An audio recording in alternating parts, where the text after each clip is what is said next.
parang itong bago magpasko, magiging sobrang busy ang PNP ah. Ha? Mga kabunyog, napapansin nyo rin ba? Parang magiging sobrang magiging busy ang PNP, itong Philippine National Police sa mga pag-aresto bago ang Pasko. Bakit? Sunod-sunod yung Unang-una, isasampa na yung kaso sa laban kila Charlie Atong Ang. 25 yata yung makakasuhan na yon. O pag lumabas ang arrest warrant noon, ang dami yan. Siyempre, mahirap ding arestuhin din yan. Si Atong Ang, bilyonaryo yan. Malawak ang niyan. Pangalawa, yung mga pulis. Karamihan ng mga kasamang makakasuhan ni Atong Ang mga pulis eh. Mga dating pulis. Kaya medyo talaga ito. Diyan pa lang sa pag-aresto kila Atong Ang at sa mga dating pulis na yan, medyo na yan, grabe ng effort ang gagawin niya ng PNP. Ang isa pa, baka lumabas na yung arrest warrant ng ICC bago magpasko. Bato de la Rosa na naman yan. Hahanapin na naman yan. At kung matuloy yung sinasabi ni Boying Rimulya na makakasuhan yung mga senador,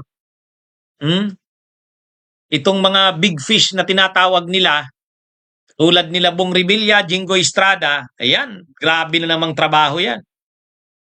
Kaya, ito? Actually, malaking challenge ito sa liderato ni PNP Chief, acting PNP Chief, General Nartatis. Kasi nung panahon, si Torre ang CIDG Chief noon. Ng PNP Chief noon si Marbil, inaristo si Kibuloy, inaristo si Duterte. Ang PNP Chief si Marbil, CIDG Chief si Torre. Pero ngayon, si Nartatis na ang PNP Chief. Kailangan ngayon ma-implement niya yan. Nag-aaresto sa mga yan. Mabuti nga si Diskaya, sumurrender na sa NBI. Wala pa ang warrant of arrest, prinisenta na ang sarili niya sa NBI. Pero itong sila Atong Ang, mga kabunyog, 25 yan nakakasuhan. 25 rin yan i-issuehan, 25 i-issuehan ng arrest warrant. Diyan pa lang, medyo mabigat na yan. Kaya kumbaga dito, nagsasabay-sabay dito, ang mga aarestuhin ng PNP, mga high profile na mga wanted. Diyan sa missing sa Bungero, sila Atong Ang yan at mga dating pulis.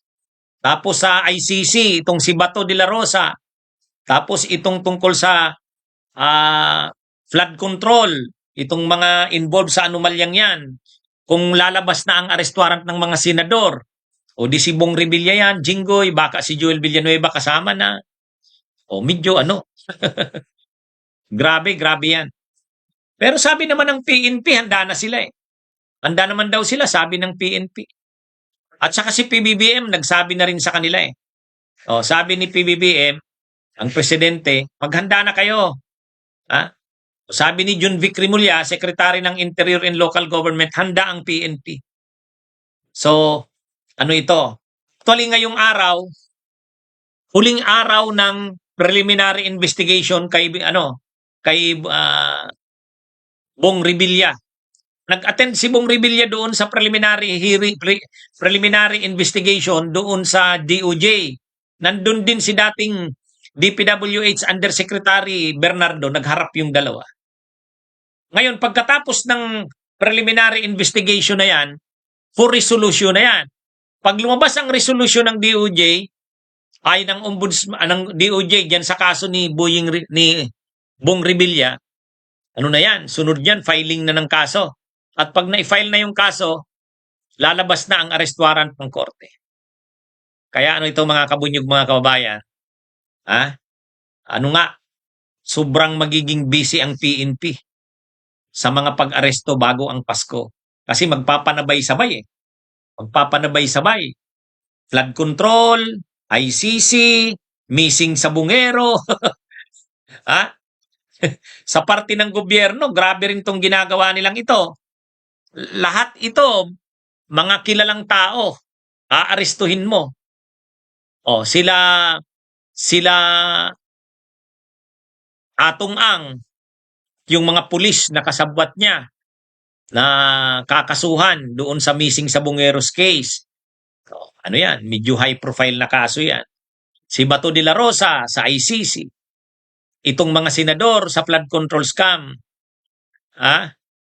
Kaya yan mga kabunyog, mga kababayan, mukhang makakakita tayo ng aksyon. Grabing aksyon itong mangyayari bago ang Pasko. Maghanda na tayo. Humanda na tayo mga kabunyog.